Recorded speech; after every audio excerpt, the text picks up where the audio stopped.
আসসালামু আলাইকুম, স্বাগতম ব্রেকিং পয়েন্ট সংবাদে। আমি মোহাম্মদ রায়হান আজকের সব আন্তর্জাতিক খবর নিয়ে হাজির হয়েছি।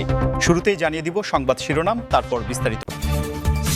সরাসরি অস্ত্র লোড করেই সাগরে নামছে ইরানি যুদ্ধজাহাজ। যুক্তরাষ্ট্রকে ইরানে বড় আকারে হামলার দিকে ঠেলে দিচ্ছেন নেতানিয়াহু। আবারও যুদ্ধবিরতি লঙ্ঘন করে গাজায় ইসরায়েলি ড্রোন হামলা, নিহত এক।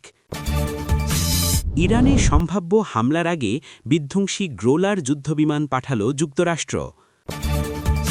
যুদ্ধের প্রস্তুতি নিচ্ছে ইরানের সাধারণ মানুষ।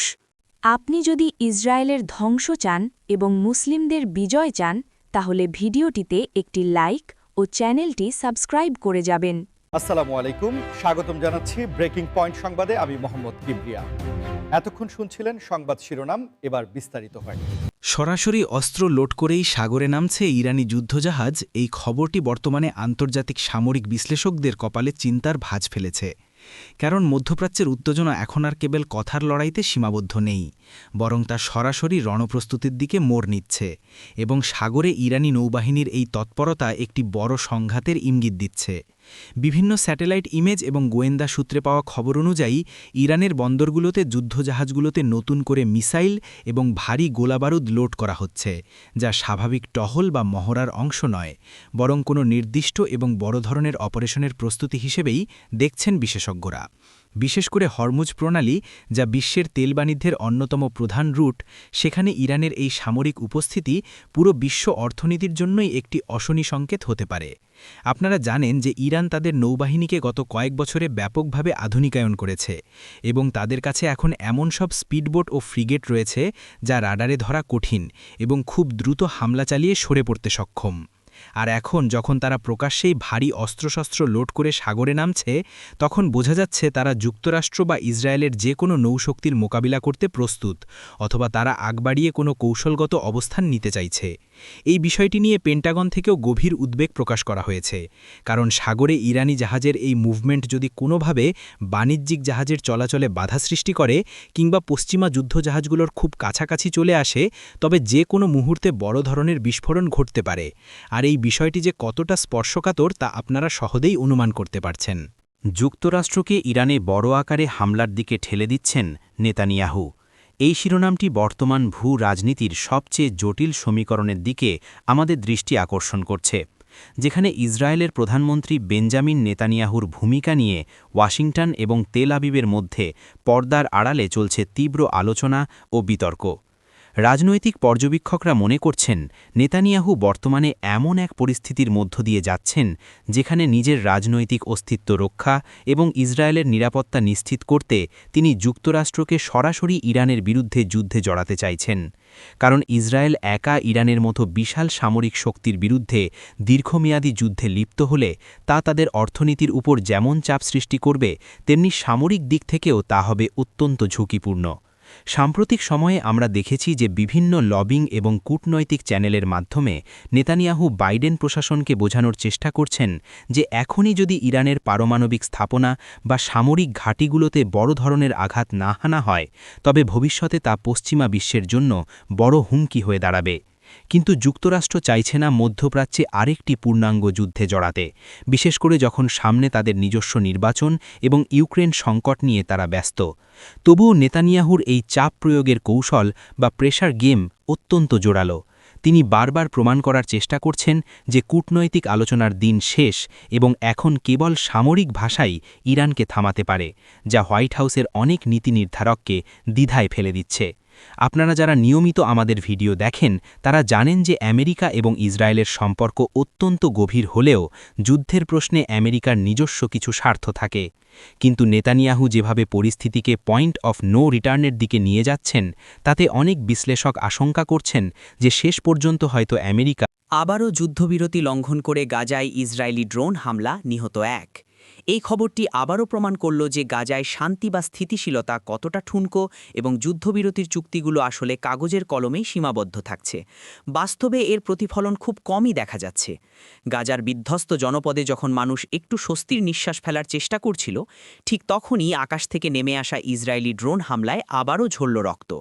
এবং একজন মানুষের প্রাণহানি কেবল একটি সংখ্যা নয়, বরং এটি একটি পরিবারের স্বপ্ন ও ভবিষ্যতের সমাপ্তি।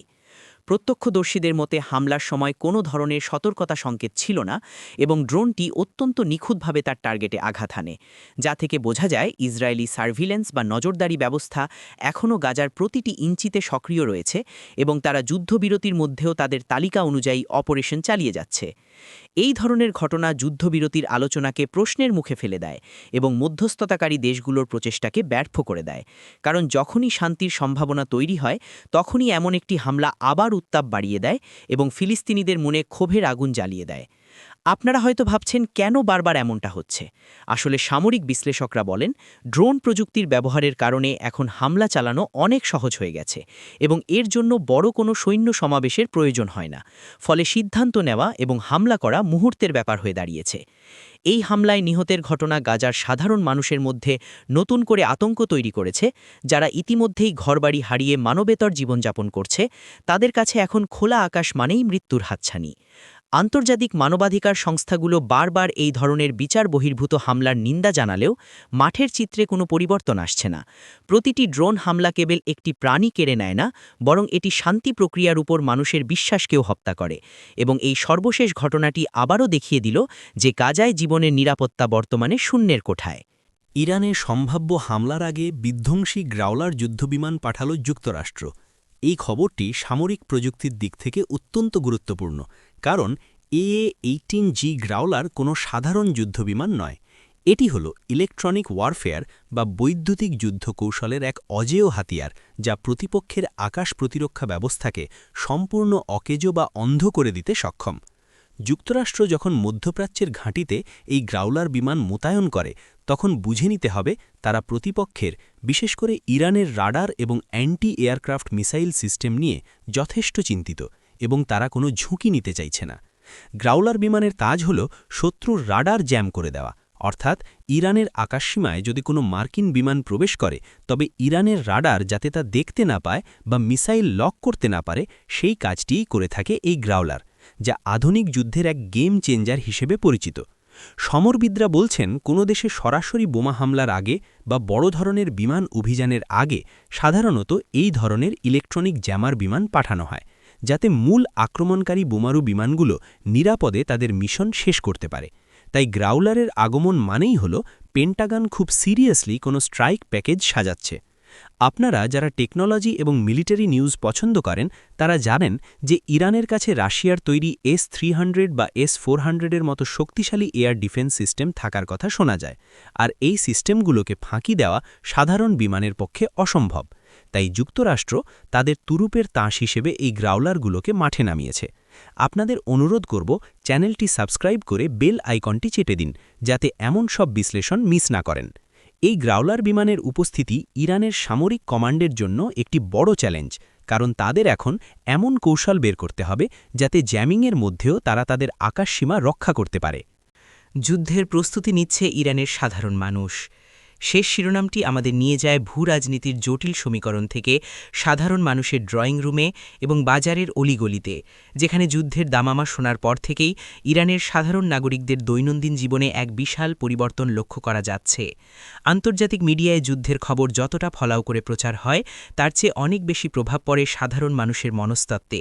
আর তাই তেহরান থেকে শুরু করে ইরানের বিভিন্ন শহরের মানুষ এখন সম্ভাব্য সংঘাতের আশঙ্কায় শুকনো খাবার, ওষুধ এবং জরুরি পণ্য মজুত করতে শুরু করেছে। স্থানীয়দের সাথে কথা বলে জানা গেছে যে তারা যুদ্ধের ভয়াবহতা সম্পর্কে সচেতন এবং অতীতের অভিজ্ঞতার আলোকে তারা জানে যে সংঘাত শুরু হলে বাজারে পণ্যের সংকট দেখা দিতে পারে বা বিদ্যুৎ ও পানির সরবরাহ বিঘ্নিত হতে পারে। তাই তারা আগেভাগেই নিজেদের প্রস্তুত রাখছে। এই প্রস্তুতির মধ্যে কেবল খাবার মজুত করাই নয়, বরং মানসিকভাবেও তারা এক কঠিন সময়ের মুখোমুখি হওয়ার জন্য তৈরি হচ্ছে। অনেকে নিরাপদ আশ্রয়ের খোঁজ করছেন, আবার কেউ কেউ তাদের সঞ্চিত অর্থ বা মূল্যবান সামগ্রী নিরাপদ স্থানে সরিয়ে ফেলার চেষ্টা করছেন। সোশ্যাল মিডিয়ায় ছড়িয়ে পড়া বিভিন্ন ভিডিওতে দেখা যাচ্ছে পেট্রোল পাম্পগুলোতে দীর্ঘ লাইন এবং সুপার শপগুলোতে মানুষের ভিড়, যা প্রমাণ করে যে সাধারণ মানুষের মনে আতঙ্ক ছড়িয়ে পড়েছে।